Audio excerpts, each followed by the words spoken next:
Mijujuba. Era esse o nome da personagem mais emblemática de Julieta Hernandes, uma artista circense venezuelana que viajava pelo Brasil de bicicleta, encantando crianças e adultos pelas cidades por onde passava e nas postagens dela no Instagram. Ela estava fazendo uma jornada de volta para a terra natal, onde ela ia passar o Natal com a mãe, que está doente, quando na madrugada do dia 24 de dezembro, ela foi brutalmente assassinada na cidade de Presidente Figueiredo, na região metropolitana de Manaus. Segundo a apuração da polícia, a vítima, esta venezuelana de 38 anos, foi vítima de um latrocínio, um roubo seguido de morte. Teve o seu quarto invadido por este casal, que seria dono de uma pousada onde esta mulher estava hospedada, costumava fazer esse trajeto por várias cidades brasileiras e estava aqui no Amazonas com destino a Rorainópolis. Nas redes sociais, a Julieta fez uma série de vídeos para divulgar a campanha para arrecadar dinheiro e adquiriu um novo aparelho celular depois de receber doações. Um casal foi preso pela Polícia Civil do Amazonas na última sexta-feira, suspeito de envolvimento no assassinato dela. Julieta teria tido o aparelho roubado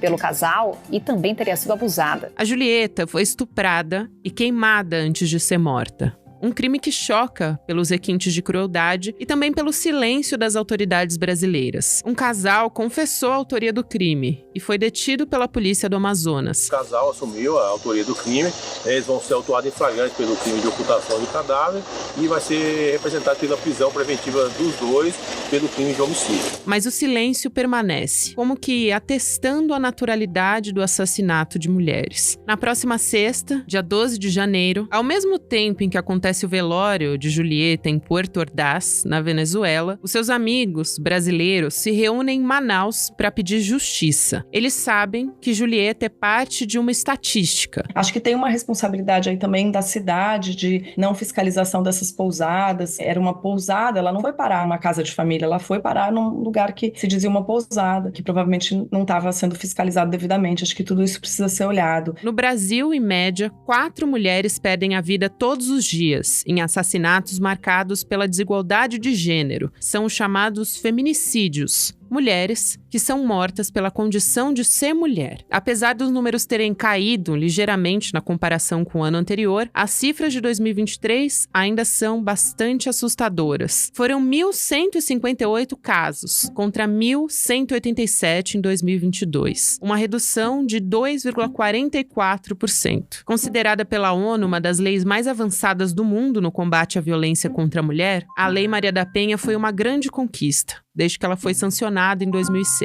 Mas cada vez que acontece um caso, como o de Julieta, a Mijujuba, nós somos lembradas que existir como mulher é sempre um risco, em qualquer lugar do mundo. Muitas amigas me falaram isso, podia ser eu já fui aí lembrando de situações em que elas se sentiram vulneráveis, e a verdade é essa, né? A gente está vulnerável quando a gente viaja, e a solução para isso não é a gente parar de viajar, é os homens pararem de nos violentar, né? Isso é muito difícil de ter, essa mudança de visão e de paradigma estrutural de uma vez, né? Cada vez que uma sonhadora dessas é morta, assassinada dessa maneira brutal, uma parte da gente morre, uma parte da nossa humanidade morre junto. Eu sinto a dor da família dessa menina. Estava indo passar o Natal com a mãe dela na Venezuela. Que horror! É triste demais o que aconteceu.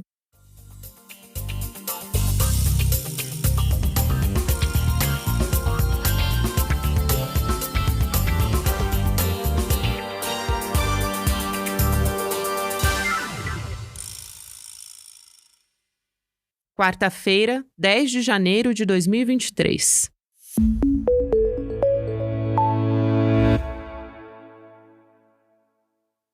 Olá, seja muito bem-vindo, seja muito bem-vinda. Tá começando mais um videocast em detalhes. Eu sou a Gabriela Varela e aqui sempre com um convidado, uma convidada, a gente analisa uma temática, uma notícia importante do momento. Eu vou conversar com a jornalista Mariana Cocho para falar sobre o caso, eu não sei se você já ouviu a respeito disso, mas da artista venezuelana Julieta Hernandes, que foi assassinada no Amazonas. Mari, é um prazer falar contigo, ainda que seja sobre um crime tão hediondo e horroroso, mas é um prazer falar com você. Um prazer, Gabi, e realmente é um tema que é necessário, a gente precisa falar sobre isso. Exatamente, a gente vai falar de violência de gênero, sobre feminicídio, e esse é um dos poucos casos que a gente tem visto na imprensa de maneira geral ser chamado de feminicídio, e também por pessoas da sociedade, nas redes sociais também a gente tem visto as pessoas colocando dessa forma. E aí eu te pergunto, por que é importante a gente investigar esse caso como feminicídio? Porque isso é tão simbólico, né? Eu vou trazer aqui ao longo da nossa conversa um pouco sobre a história da Julieta, mas o fato é que a Julieta, ela foi morta com requintes de crueldade. Eu não queria nem entrar aqui nos termos, aprofundar tanto em como ela foi morta, né, nas circunstâncias da morte, porque realmente foi muito cruel, mas o fato é de que ela foi abusada sexualmente e depois ela foi morta por um casal, né, Mari? Eu até fui conversar com alguns especialistas para entender melhor esse caso, porque quando a gente fala em feminicídio, e no Brasil tem a lei do feminicídio, que é uma lei de 2015, a gente normalmente trata de assuntos ligados à violência doméstica, quando uma mulher é assassinada pelo seu companheiro, marido, ex-marido, quando tem essa condição dela ser assassinada por ser mulher, nesse ato de violência, por um homem que a conhece, que tem um relacionamento ou já teve um relacionamento com ela. E os especialistas me explicaram que nesse caso também deve ser investigado como feminicídio, porque a ONU entende aí essa violência contra a mulher também, e pela condição dela ser mulher, se teve ciúme, não teve ciúme, mas teve abuso sexual, como a gente sabe. Então são situações diferentes, as duas se enquadram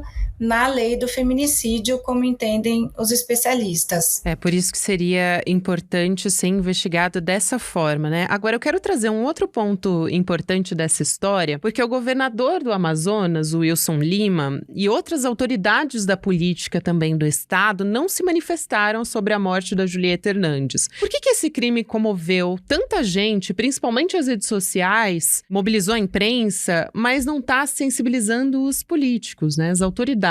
Eu acho que aí tem tanto preconceito envolvido, tem a questão de ser uma mulher estrangeira, né, dela ser uma artista, então é muito preconceito, como se fosse tratada um caso menor, que não deve, né, é uma vida que foi perdida aí. Então, de fato, aí a gente vê o lado bom também das redes sociais, que é trazer luz para esse caso, para que ele repercuta e para que tenha uma investigação e não seja simplesmente tratado como, né, mais um caso de homicídio no nosso Brasil. Aliás, nenhum caso deveria ser tratado de uma maneira sem uma atenção. Mas no caso dela, eu acho que trouxe essa comoção também pelo que agora a gente fica sabendo dessa história. Exatamente. E a Julieta, para contar um pouco da história dela, ela era uma mulher que viajava sozinha já há bastante tempo, então era uma mulher experiente nesse sentido. Ainda que ela não fosse, né, Mari, uma mulher experiente em viajar sozinha, isso não importa, mas ela já fazia isso há bastante tempo. Uma artista circense, então ela viajava de bicicleta, levando a arte dela justamente para crianças, principalmente para famílias que não tinham condição financeira de ter acesso à arte. Então ela viajava,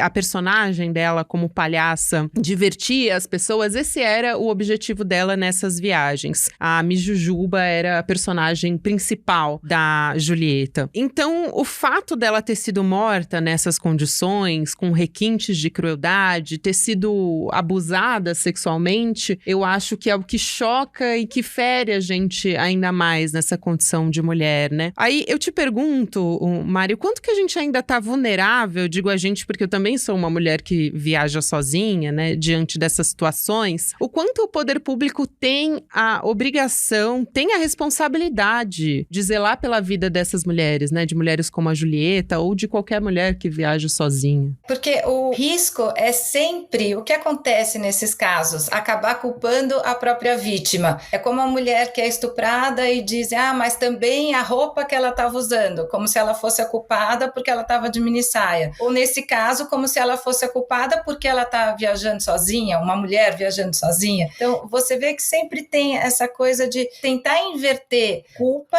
né, culpar a vítima, e isso até nós, como jornalistas, a gente tem que tomar muito cuidado na hora de fazer a cobertura, de escrever o título de uma matéria, a chamada de uma matéria. Então, ela não foi assassinada porque ela estava viajando sozinha, ela tem todo o direito de viajar sozinha, como todas as mulheres têm, com segurança. Então, ela foi assassinada dentro de um outro contexto, e nós temos aí os culpados que devem ser investigados e devem pagar pelo que eles fizeram. O problema aí não é que ela viajava sozinha, os problemas são outros. Justamente, você tocou num ponto muito importante, porque quando a gente vai ver esses comentários, tem tantas pessoas se mobilizando, chamando pelo nome de feminicídio, chamando a atenção para o assassinato de uma mulher que viajava sozinha, como também tem justamente essas pessoas do tribunal da internet, vamos dizer assim, que culpam a Julieta pelo assassinato que ela foi submetida. Ela foi vítima de um crime, e é como se ela fosse responsável por isso.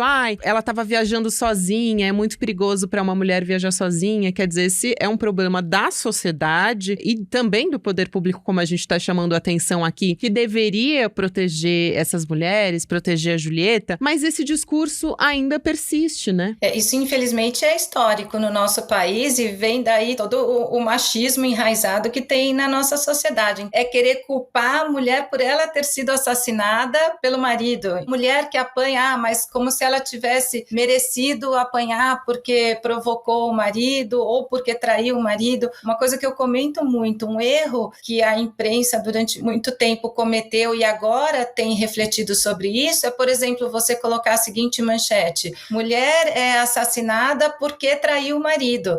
Aí você coloca o marido como vítima por ter sido traído, quando na verdade o título correto qual é? Mulher é vítima de um feminicídio, né? Ela foi morta por ser mulher e o crime aí é o assassinato, não é a traição. Já nem tem mais no Código Penal, né? Na Justiça já nem consta mais isso de traição como crime, alguma coisa em defesa da honra, mas ainda existe essa coisa que fica enraizada na nossa sociedade, desse machismo mesmo, né? Uma vez eu estava vendo até num programa de televisão e tinha um apresentador falando que, imagina, o marido chega em casa, a mulher não para de falar dos problemas da casa, aí depois apanha, não sabe por quê.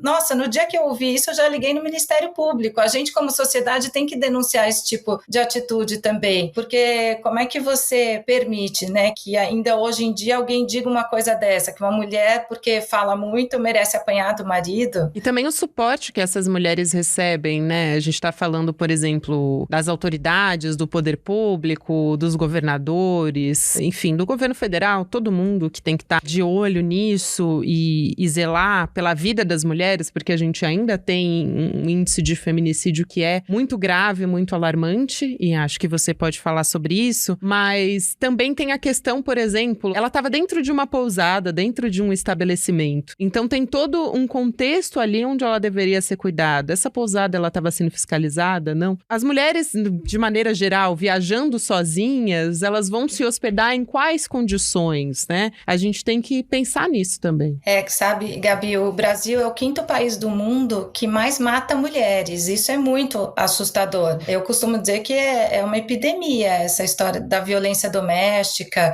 e dos feminicídios aqui no Brasil. E eu vou além também. A sociedade toda precisa refletir sobre isso, porque acaba sendo conivente. Há alguns anos eu coordenei um evento no Memorial da América Latina em São Paulo, e o título desse evento era justamente violência doméstica, né, ou violência contra a mulher, até quando seremos coniventes? Então, por exemplo, em São Paulo, recentemente, foi aprovada uma lei estadual que nos condomínios as pessoas são obrigadas a chamar a polícia, a denunciar quando ouvem uma mulher pedindo socorro. Então, vai dessas atitudes do dia a dia mesmo. Você mora num prédio, ouve uma mulher pedindo socorro no meio da noite, não dá para pensar, é briga de casal, eles que se entendam. Tem que chamar a polícia. Então, essas atitudes a sociedade precisa refletir para se unir em torno disso, porque realmente para criar uma rede de proteção para nós, para as mulheres. É isso que você chama atenção, é tão importante porque é uma cultura que permite o feminicídio, é uma cultura do feminicídio, né? De morte. Como você você disse, a sociedade também é conivente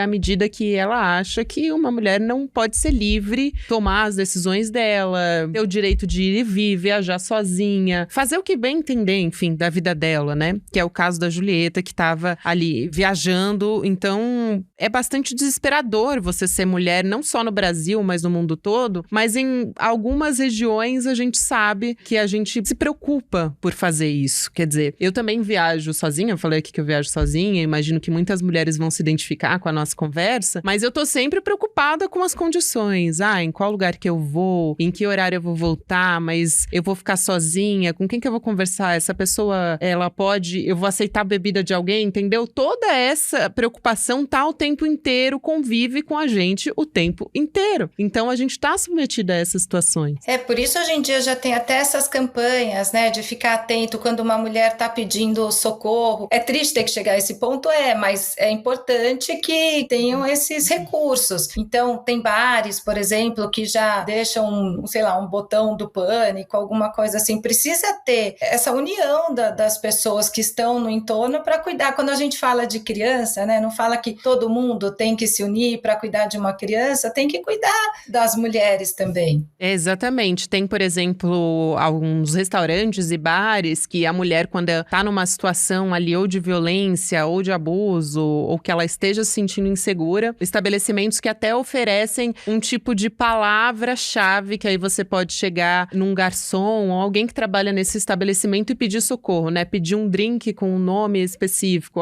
Um drink de carambola, por exemplo. Tô inventando aqui, mas quando você pede esse drink é que você tá pedindo ajuda, né? Socorro a essa pessoa. Quando a gente fala sobre essa reflexão da sociedade entender que tem que se meter em briga de marido e mulher, que tem que entender quando uma mulher está sendo agredida. Outro dia até viralizou uma imagem de uma mulher que estava sendo agredida na rua, todo mundo ficava olhando, não fazia nada, de repente um motoboy que estava do outro lado da rua veio e, resolveu dando um soco no agressor ali. Mas é de chegar e tomar uma atitude, podia ter chamado a polícia, podia ter feito outra coisa. E também em pequenas atitudes, pequenos atos. Por exemplo, quando alguém questiona uma vítima de violência doméstica falando assim, mas alguma coisa ela fez para merecer, o que ela aprontou, tá vendo? Tá olhando para a vítima como culpada, não tá olhando para o culpado como um agressor. A gente teve aí agora o caso da Ana Hickman e tudo cai nas redes sociais, os comentaristas de plantão, e dá para observar bem como os agressores vão traçando a sua narrativa para eles se tornarem as vítimas. E a gente sabe também, né, que quando uma mulher é agredida, se ela tem filhos, esses filhos, mesmo que eles não sejam agredidos diretamente, só deles verem a mãe sendo agredida, isso já é uma agressão para a criança também. Essa questão da epidemia da agressão contra a mulher no nosso país, em casos de violência doméstica, a maioria aí é formada por mães, essa agressão ela está estendida a essas crianças. Então, que adultos vão ser no futuro? Essas crianças que convivem com todo esse ambiente de violência contra a mulher. Nossa, isso é muito importante. Inclusive, a gente vai falar dos órfãos do feminicídio aqui também daqui a pouco. Logo no começo da nossa conversa, me chamou a atenção a sua fala, e o feminicídio é um crime que é evitável. Porque a gente tem normalmente uma mulher, o cenário normalmente é esse. No caso da Julieta, especificamente, ela não conhecia esse casal, até onde a gente sabe pelas investigações, ela foi morta por um casal que ela encontrou durante uma dessas viagens, e ela ia justamente se apresentar para os filhos desse casal. Agora, normalmente essa mulher, esse crime acontece dentro de casa, é uma mulher que normalmente denuncia o companheiro, o marido, enfim, esse homem que está sendo o abusador. Né, o homem que está cometendo a violência contra ela. Como que a gente pode se mobilizar como sociedade? E justamente você trouxe esse cenário, né? Teve que sair um motoboy que estava passando, viu a situação para se mobilizar contra isso. Então a gente, como sociedade, a gente precisa se mobilizar para que as mulheres não sejam mortas muitas vezes. Então, qual a importância de ter uma rede de apoio, uma amiga? Você desconfia, de repente essa mulher aparece com o braço roxo e você você vê a atitude já. Porque a violência, ela não acontece de repente, né, Mari? Não é de repente que essa mulher morreu, não. Esse homem começa com abuso psicológico, a violência patrimonial, são vários tipos de violência até chegar no feminicídio, não é do nada, né? Primeiro ele começa seduzindo, né? Porque nenhum encontro amoroso começa com um tapa na cara. Exato. Então a gente sabe já como que é a dinâmica desses relacionamentos abusivos. Quem tá no entorno precisa entender que não dá para julgar essa mulher. Nenhuma mulher tá no relacionamento abusivo porque quer ou porque gosta de apanhar, nada disso. Ela é vítima de toda uma situação que faz com que muitas vezes ela nem perceba que ela tá no relacionamento abusivo. As mulheres demoram. Tem aí, em média, mulheres casadas com homens abusivos e que sofrem violência doméstica levam 10 anos para tomar a atitude de se separar. É importante a gente chamar a atenção aqui, os especialistas, né, as promotoras que trabalham com vítimas de violência doméstica. Eu tenho um grupo de orientação e acolhimento de vítimas de violência doméstica no Facebook também, então tenho trabalhado muito com essas vítimas. É importante a gente dizer que a mulher que fica no relacionamento abusivo com medo de denunciar, que não conversa, que não vai até a delegacia, ela corre mais risco de morrer do que a mulher que denuncia. Então isso é importante, porque muitas têm medo de denunciar porque falam, não, se eu for denunciar eu vou morrer. Mas é importante que elas saibam que o risco é maior se elas continuarem dentro de casa e se elas não denunciarem. A Lei Maria da Penha é uma das melhores do mundo para proteção da mulher. A partir do momento que a mulher denuncia, passa assim a ter essa rede de proteção, tem as medidas protetivas e as pessoas no entorno, se não sabiam, passam a saber e a olhar para isso. É chamar a polícia se aquele homem chega perto. Tem, hoje em dia, na maioria das cidades, tem a Guardiã Maria da Penha, que normalmente é a Guarda Civil Metropolitana daquele município, que faz a proteção da mulher que tem medida protetiva. Então, a gente precisa informar para que as vítimas saibam, tenham, né, essa informação para entender, puxa, é melhor eu denunciar, e se eu denunciar, eu tenho direito à medida protetiva, eu tenho direito à proteção da Guardiã Maria da Penha. Dela entender que ela precisa falar, assim, as mulheres normalmente ficam isoladas, com muito medo, com muita vergonha, não conversam com ninguém, e daí as pessoas no entorno falam, também não vou me meter, porque acabam tendo medo daquele homem que ameaça tanto, só que daí entra a conivência, que nem sempre é intencional, mas que acaba e que pode resultar na morte dessa mulher. São mulheres que correm o risco de morrer mesmo. Coincidentemente, eu vi uma viatura da Guardiã Maria da Penha hoje, mas tem também aplicativos, né? Tem o Penhas, que é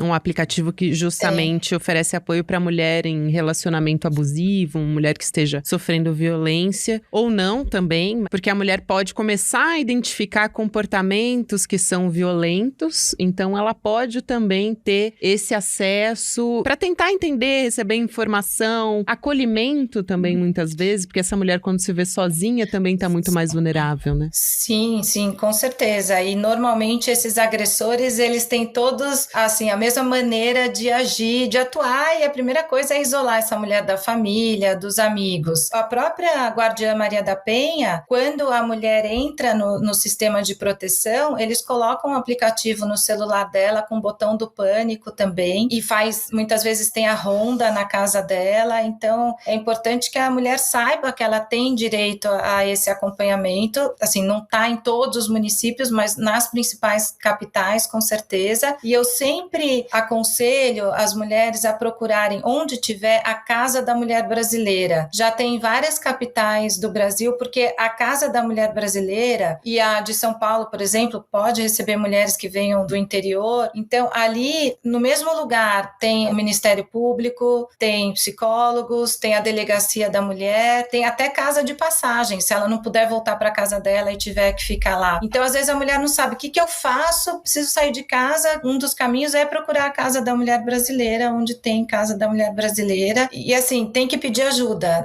Acho que dos dois lados, né? A mulher entender que ela tem que pedir ajuda e as pessoas que estão no entorno e sabem, ou pelo menos desconfiam que ela está passando por algo assim, perguntar, tá tudo bem? Você precisa de ajuda? Porque às vezes é isso, é como como aquela imagem, como se ela estivesse se afogando mesmo, e ela precisa de alguém que estenda essa mão. Precisa ter alguém que estenda a mão para uma mulher assim, porque normalmente sair sozinha é bem difícil, que ela já está tão destruída emocionalmente que chega uma hora que ela não sabe o que fazer mesmo. E sempre sofrendo ameaças. E se tem filhos, então é mais difícil ainda. Exatamente. Falando dos filhos, em novembro, o presidente Lula sancionou uma lei que garante o pagamento de pensão aos filhos de mulheres que foram vítimas de feminicídio. Então, isso vale para os filhos que têm uma renda inferior a 1/4 do salário mínimo. E essa medida também seria dividida entre os filhos menores de 18 anos. Eu queria te ouvir sobre isso, já que essas crianças, elas são vítimas de todo um trauma. A gente estava até falando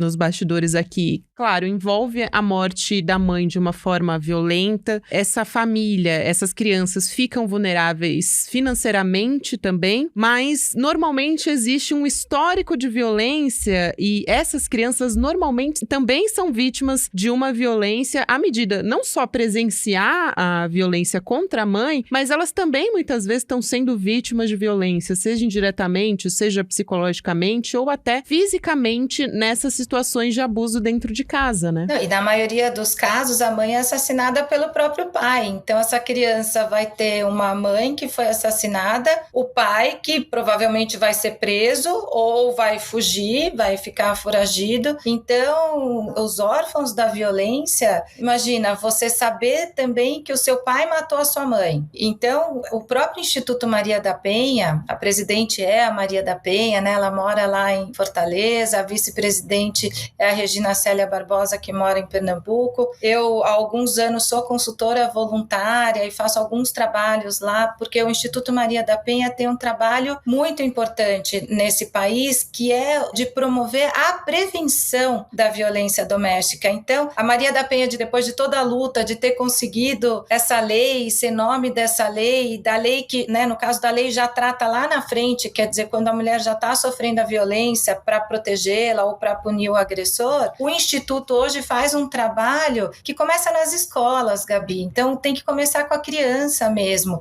de conscientização dessas crianças para que não cresçam mulheres que vão ser vítimas e homens que vão ser agressores. E também porque quando você conscientiza todo o ambiente escolar, os próprios professores, educadores podem identificar ali quem são as crianças que vivem em lares com violência para levar adiante denúncias, né? Então, os professores, quando vêm, você vê, às vezes tem criança que pede socorro. A criança entender que pode pedir socorro na escola e como, além dos vizinhos, os professores também têm esse papel de levar adiante uma denúncia, ou mesmo os profissionais da saúde, o Instituto Maria da Penha também dá cursos para esses profissionais, como que os profissionais da saúde identificam quando uma mulher chega lá dizendo que caiu da escada, mas na verdade ela apanhou do marido, e daí para levar adiante essa denúncia. Então é isso, tem que juntar poder público, sociedade, educação, saúde, para proteger essa mulher e quem sabe no futuro a gente nem precise mais estar falando de tantos casos de feminicídio e de violência doméstica, porque é uma realidade muito triste no nosso país. E essas crianças que perdem a mãe por violência e sabem que o próprio pai matou a mãe, imagina não só a questão financeira, e daí vem essa pensão e tal, mas todo o trauma emocional, e a gente tem falado tanto, né, das questões de saúde emocional, como é que fica? Que adulto vai ser, né, essa criança que passa por uma situação como essa? Exatamente. Essa medida, essa lei que a gente teve sancionada no final de 2023, ela não repara o que aconteceu com essa família, né, essa violência, mas ela traz o mínimo de alívio financeiro para uma família que está sendo dilacerada por um crime que é bárbaro. E como você disse, essa é a nossa realidade. A gente tem um dado do Mapa da Violência de 2015, que foi organizado pela Faculdade Latino-Americana de Ciências Sociais, mostrando que o Brasil é o 5º país no mundo em que